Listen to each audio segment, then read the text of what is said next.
started using the handgun a lot. That's the only way I was able to kind of deal with him. Apparently he had a heart in the middle of his chest.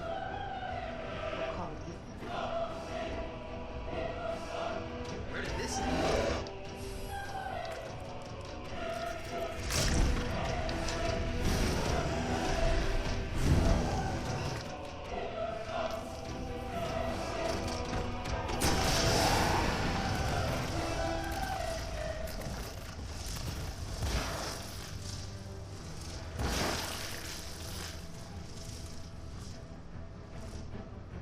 Yes, sir.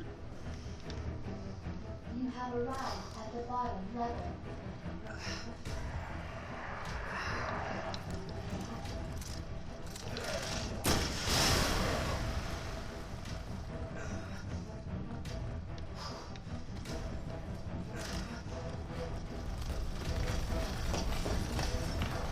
Shit! Gotta get out of here.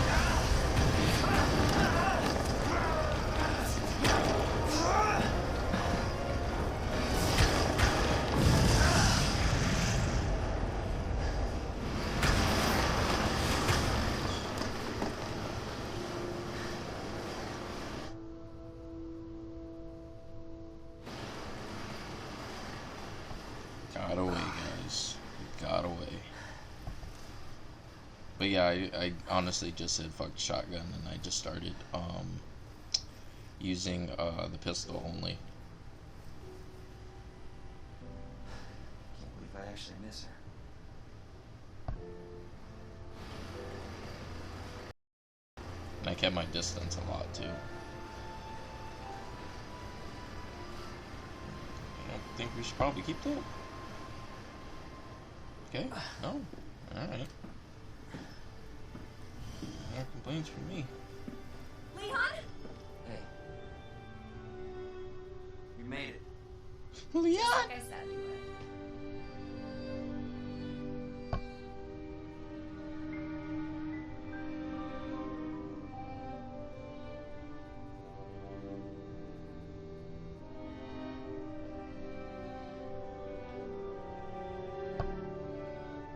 I wonder who that girl was. Well, fuck. This was definitely a difficult game. I didn't expect it to be this rage-inducing for me. But it turned out to be that way. Very fun game. You know, beautiful looking game. I really liked just the emphasis on the interactions between characters. I felt like they were all believable and well done. You know, from damn it, I already forgot his name. But from that very first guy you see, you know, in the truck scene with the cheeseburger, you know, that was epic just from, you know, the detail in it, to the cop that you see, that Marvin that you see that helps you out through, you know, the first quarter of the game, trying to help you out so you can get around the police department, to Ada Wong, you know, being there and becoming this kind of mysterious, you know, seductive lady, to where you don't really know if you can really trust her, but at the same time, you know, you don't really have a choice in the matter. You have to trust her. I actually thought it was pretty cool. They had a segment. I don't know if they had it in the original, because I didn't get that far when I played it, but they had a segment in the game where you play as Ada for a little bit. I thought that was an interesting tactic, and it was cool to give her own like little gadget, so she felt, you know, different compared to Leon for sure. Just the way that the game was able to make you feel afraid constantly and uneasy, even when you got to safe rooms, you know, you kind of gasp for air and it's like thank goodness, you know, now I can save or whatever, you know. But this game just has a way of, you know, scaring you, and I thought it was interesting how they kind of just dropped Mr.X in, like roughly halfway through the game. It was just like, yeah, if the zombies, you know, coming in, you know, breaking through the glass, which I thought it was cool with the little barrier thing you could use, the wooden planks. If those coming through and the occasional lickers here and there, and the zombies just in the hallway in general, you know, if those weren't bad enough, we're gonna add this terror here to come and kill you. So that was definitely interesting. The only time I've ever experienced anything quite like him was when I played the original Resident Evil 3 Nemesis. I played it and completed it on the original PlayStation 1 via PSP, because you were able to download PlayStation 1 games on PSP at that point in time. I think you still can. Yeah, I think you could only buy PS1 games on the PSP PlayStation Network now and download them, but that's it. They won't let you really download anything else, because I think they shut down the store technically. I also thought it was interesting,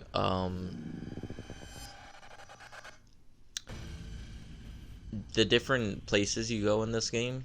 Was definitely, there were some similarities, like you would see in, like I saw in the first one or the third one, you know, being, you know, police department, underground, you know, lab facility. That was kind of in the other two as well. I thought it was, they had plants in the other one, but the way they used it in this one was definitely different. They didn't, in the other ones, they didn't make the plants infect the zombies and make them even scarier than they really needed to be. I thought it was very interesting, the amount of gore this one has, and just how durable they made the zombies. That really caught me off guard. I mean, it seemed like unless you had like a shotgun or you know, something equivalent or stronger, you know, it was highly advisable not to waste your bullets on headshots. And I felt like I wasted a lot of bullets on headshots because I, you know, honestly, I didn't know better. So I probably would have had a lot more bullets, you know, in hindsight. But hindsight's 2020, of course. So that was interesting. What else? I kind of like, you know, the different like items, key items you got to use, like the jaws of life kind of thing to, you know, break the chains. I thought that was cool. Or, you know, like the little valve to turn open doors or to open showers. And there was still plenty of other stuff I didn't grab, like, you know, combination locks and stuff like that probably had more ammo, or, you know, a special kind of weapon. I did like the weapons that were, you know, part of the story.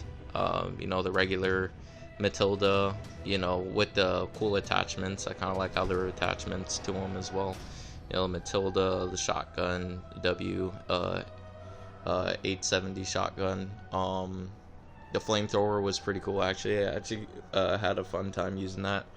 And the rocket launcher, of course, at the end to completely decimate, you know, Mr.X. Also thought the boss fights were pretty fun too. The Birkin boss fights were fun and engaging. I felt like the last one was a little bit too hard, in my opinion. I just felt like he was a little bit too much of a bullet sponge. Oh. What was that?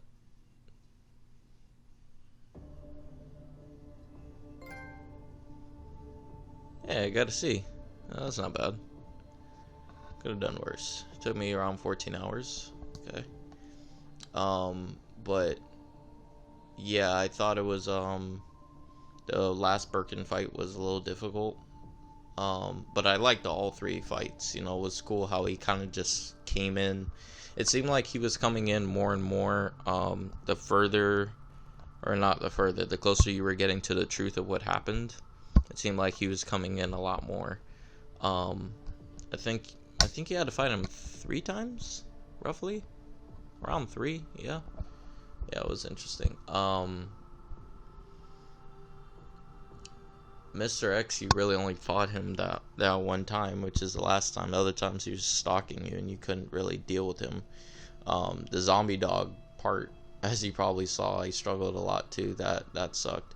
I felt like there were a lot of times where I just had to kind of operate with limited to no health, which, you know, gives me flashbacks to when I played Resident Evil 1, Resident Evil 3.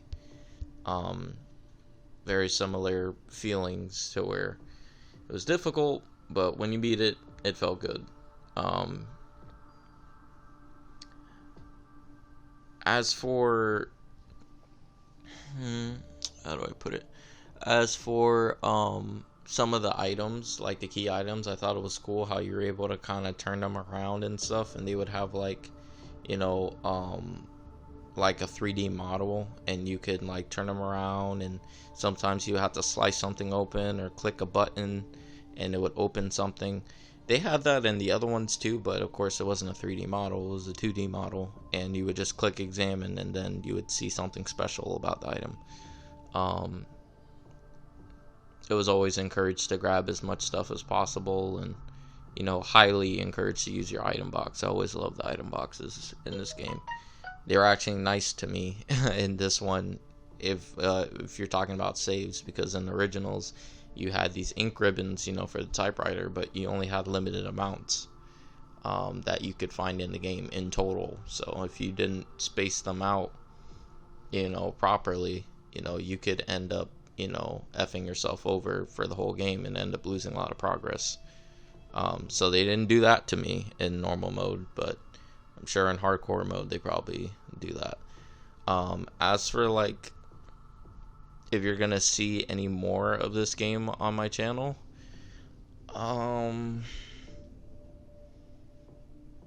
maybe is what I'll kind of leave it at, because I don't know if I want to do it on camera or off camera. I definitely want to show you guys the what's it called, the true ending as labeled in this game. I want to show you guys that at some point, but in order for me to do that, I have to play Claire, then I have to play Leon again through like a second playthrough, where they kind of like, I guess they put different things at different times in the game, and you go to different places in a different order.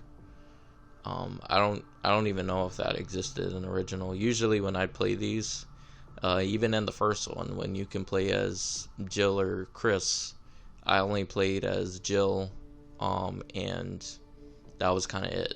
I might show you guys more of this content, but most likely this is kind of the end of it. But if I do show any more, like I said, it will most likely be the true ending that I get from playing Jill and playing Leon, because Jill and Leon's campaign is largely the same. She just gets to go to certain areas that I couldn't, and vice versa. She can't go to certain areas that I could. Like a lot of the areas had like a heart-shaped key that you had to use. I don't get that. She gets it, just like I'm sure she doesn't get certain keys I get. So although it's, you know, slight differences there here and there, the story is largely the same first time through for Leon and Claire. So yeah, I enjoyed playing, you know, with you guys, for you guys. It was a harrowing blast, to be certain. Yeah, and I hope to continue to bring more content your way. I still have to beat Mirror's Edge. I have like a mission or two left, and that will be completed. So once that's done, I have to figure out what else I want to play for you guys. I have tons of stuff, like that's not a question, but it's just kind of figuring out more or less, okay, well, what am I in the mood to play for you guys? Oh wait, no, I do have another one I can play for you guys right away, actually, after I beat Mirror's Edge. I have Catherine.